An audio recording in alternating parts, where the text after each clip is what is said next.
আগে তো কখনো এরকম দেখিনি ভাই। ভাই হ্যাঁ ভাই আমি দেখছেন ভাই? না ভাই না ভাই আমি পুরোটা শুনছেন না ভূত পেতের কথা? হ্যাঁ ভাই ভাই অনেক খুশি ভাই দেখেন ভাই, কেমন জলদি যাইতেছে। ভাই দেখেন কোথায় যাচ্ছে ভাই বাজারের ভিতর থেকে খালের দিকে যাইতেছে ভাই, খালের হ্যাঁ দিকে। ভাই। ভূত দেখেন না ভাই, আমি এই আমার জীবনে পয়সা দেখেন, ভাই। এই প্রথম ভাই ওই দেখেন ওই ভাই আল্লাহু আকবার।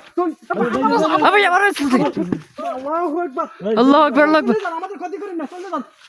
আল্লাহ আল্লাহ ভাই রাসেল ভাই দেখেন ভাই ভাই ভাই চলে যা ভাই ভাই চলে যা ভাই ভাই এটা খুব ভয়ঙ্কর ভাই ভাই চলে যা ভাই চলে যা, চলে যা। ভাই, কত চলে বড় যা ভাই, চলে যা চলে যা দেখেন কত বড় ভয়ঙ্কর, খুবই ভয়ঙ্কর ভাই কত বড় ভয়ঙ্কর দেখেন। আল্লাহু আকবার। দুইটা তো দুটা দোনটা আসতেছে, আমার মনে হয় স্বামী স্ত্রী দুজন। হ ভাই ভাই হ এই এটা মনে হয় স্বামী ভাই সাদা পোশাক পরে এটা মনে হয় স্বামী ভাই তোমরা চলে যান, ভাই যাও ভাই আমরা তো কোনো ক্ষতি করি না আপনার। চলে যাও। চলে যান, ভাই চলে যান, চলে যান ভাই চলে যান যান যান, চলে যান, চলে যান। ভাই আবার আসতেছে, চলে